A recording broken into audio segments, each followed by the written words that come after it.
ये हम लोग ने ना वो मेकअप स्टोर में घुस गए थे, ट्राई मी सब फ्री में लगा दिया है ना, लग रही खूबसूरत।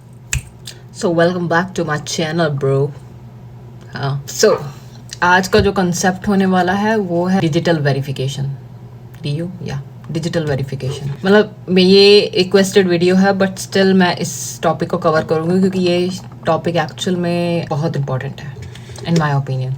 क्योंकि काफ़ी बच्चों को ये चीज़ फेस करनी पड़ती है वीज़ा एप्लीकेशन के बाद। ये चीज़ काफ़ी लोगों ने फेस करी है जिसके कारण काफ़ी वीज़ाज अब तक रिजेक्ट हुए हैं इन माय ओपिनियन, ये मुझे पता है। एंड जिसकी भी ये रिक्वेस्ट थी उस बेचारी का खुद का वीज़ा रिजेक्ट हुआ पड़ता है। ये वीज़ा रिजेक्शन की काफ़ी अब लाइक रीजंस बता देते हैं। कुछ रीजंस वैलिड ही रीजंस नहीं होते कि ये जो बताते हैं, ठीक है। डिजिटल वेरिफिकेशन की जो पॉलिसी है वो कोरियन एम्बेसी ने पिछले साल निकाली है और ये पिछले साल से अब तक चल रही है। मतलब निकाली है तो अब तो चलेगी। तो तब से लेके अब तक क्या हुआ है कि इन्होंने जितने भी वीज़ाज हैं जिस पे भी डाउट आता है ये सबको रिजेक्ट कर देते हैं, चाहे कुछ हो भी ना उसमें। तो इसमें प्रोसेस क्या होता है कि जब तुम अपना वीज़ा अप्लाई आउट करते हो, वीज़ा अप्लाई करने के बाद डिजिटल वेरिफिकेशन करनी पड़ती है तुम्हें। VFS वालों की तरफ से तुम्हें एक मेल आती है, उसमें वो लिंक जनरेट हुआ होता है। इस लिंक को आपको एक दिन के अंदर अंदर उस लिंक पे क्लिक करके उसमें जितने भी आपका फॉर्मेलिटी पूछी जाती है उसको भर के 800 रुपये कुछ उसका वो होता है, पे होता है, चार्ज होता है। तो वो चार्ज आपको पे करने के बाद भगवान के हवाले छोड़ देना है, क्योंकि कुछ नहीं पता, डिपेंड है, रिजेक्ट भी हो सकता है, अप्रूव भी हो सकता है। टोटली डिपेंड ऑन दैम, क्योंकि मूड पर है सारा उनके। अगर सही लगता है तो वो तुम्हें अप्रूव दे देते हैं, नहीं लगता तो 2-3 बार से रिजेक्ट कर ही देंगे। तो क्राइटेरिया क्या रहता है DU वेरिफिकेशन में? आपका जो पेरेंट्स जो भी आपको स्पॉन्सर कर रहा है उसका ITR का ID पासवर्ड लगता है। अब जैसे पापा का हो गया, मम्मी का हो, मैंने अपने पापा का लगाया था क्योंकि मेन पापा ही थे मेरे स्पॉन्सर।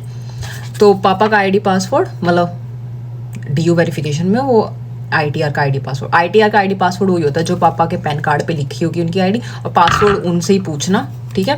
क्योंकि नहीं पता था, नहीं तो पता कर लेना, नहीं तो फॉरगेट पासवर्ड करके वो उसी जिस नंबर से बना होता है आपका जो पैन कार्ड होता है पेरेंट्स का, उसी नंबर पे आपको कोड आ जाता है and you can reset the password. Okay, तो इतनी डरने की बात नहीं है। 6 मंथ की वैलिड बैंक स्टेटमेंट होती है, वो आपको PDF फॉर्म में डाउनलोड करनी होती है। मेरे को ये बोला गया था कि वो वाली डाउनलोड करना जिसमें आपको सिक्योरिटी के लिए बेस पे पासवर्ड लगाओ, बट कोई इशू नहीं रहता, यू कैन डाउनलोड ऑनलाइन। और या तो आप बैंक जाके उनसे कह दो स्टेटमेंट आपको मेल कर देंगे, बेस्ट ये होता है। तो मैंने तो वैसे डाउनलोड कर लिया था, और एट अ टाइम जब आपको लिंक मिले तो जाके वहाँ पे लगा दो, क्योंकि वेट नहीं करना 2-3, वो नहीं लिंक जनरेट रहेगा, वो at a time he generate होता है। उसके बाद उसकी वैलिडिटी ख़त्म हो जाती है कुछ एक दिन के अंदर अंदर। तो एक दिन के अंदर अंदर उसे कर लो।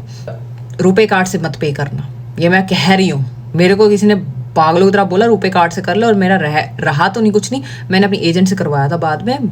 बट रुपए कार्ड से नहीं, एक वीज़ा कार्ड होना चाहिए आपके पास, क्योंकि वो इंटरनेशनल एक्सेस के लिए, ट्रांजैक्शन के लिए काफ़ी अच्छा है। तो वीज़ा कार्ड से पे कर दो उसे। और जो रिजल्ट होता है, अगर देखो सब कुछ वैलिड है, टोटली उनके मूड पर डिपेंड है ब्रो। उनको सही लगता है, लेजिट लगता है तो वो दे देते हैं ब्रो। वो सीधा तुम्हें 3 दिन के अंदर अंदर तुम्हारा वीज़ा तुम्हारे हत्थे पकड़ाएंगे। अगर उन्होंने लंबा खींचना फिर तो वो पूरे 10 दिन 15 दिन लेकर जाते हैं, सीधी सी बात है। और एंड में आके क्या होता है, वो रिजेक्ट कर देते हैं। रिजेक्शन के भी काफ़ी कारण ये होते हैं कि वीज़ा रिजेक्ट इसलिए भी हो जाता है, कभी कभार हमारे जो फंड्स होते हैं वो उतने नहीं होते। लोग कहते हैं, जैसे मैं कहती हूँ, जैसे मास्टर स्टडीज़ के लिए जो फंड होता है वो आपको 16 से 17 लाख अपने बैंक अकाउंट में दिखाना होता है। बैचलर्स के लिए 14 मैक्सिमम होता है। एंड जो लोग लैंग्वेज प्रोग्राम के लिए आ रहे हैं ये सोचते हैं कि 10 लाख इनफ होता है। ब्रो नहीं, 12 लाख अपने बैंक में रखो, क्योंकि इतना सा भी रीज़न हो गया ना, रीज़न मिला उन्होंने रिजेक्ट करना है, और फिर तो लगाते रहो, पैसे देते रहो और DU करते रहो पागलों की तरह। ये सिर्फ पैसे बनाने के धंधे हैं और कुछ नहीं है। तो ये चीज़ है, ठीक है। तो पहले ही सब कुछ प्रिपेयर रखो, फंड से लेके सब कुछ अपना प्रिपेयर रखो वेरिफिकेशन के लिए बस। और स्टेटमेंट भी एट अ टाइम ही निकलवाओ, ठीक है। जिस दिन आया उसी दिन निकलवा लो स्टेटमेंट को, क्योंकि अगर एट अ टाइम वाली स्टेटमेंट लगाओगे तो पॉसिबिलिटी पूरी हो कि VFS मतलब तुम्हारा वीज़ा कैंसिल, मतलब रिजेक्ट नहीं होगा। बेस्ट है।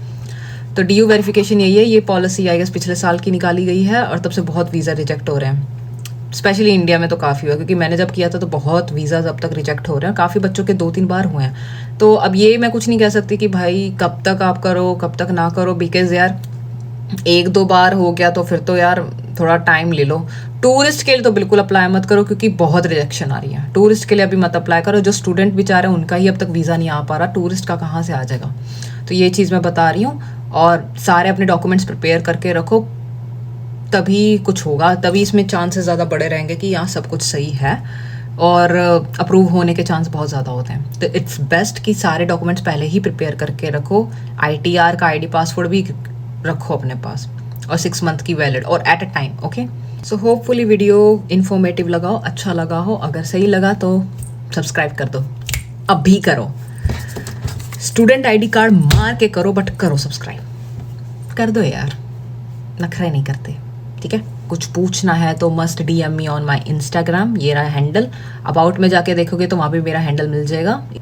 Hit me up on Instagram bro, मैं वहाँ पे रिप्लाई जल्दी दे देती हूँ। It's better. ठीक है, बाय बाय।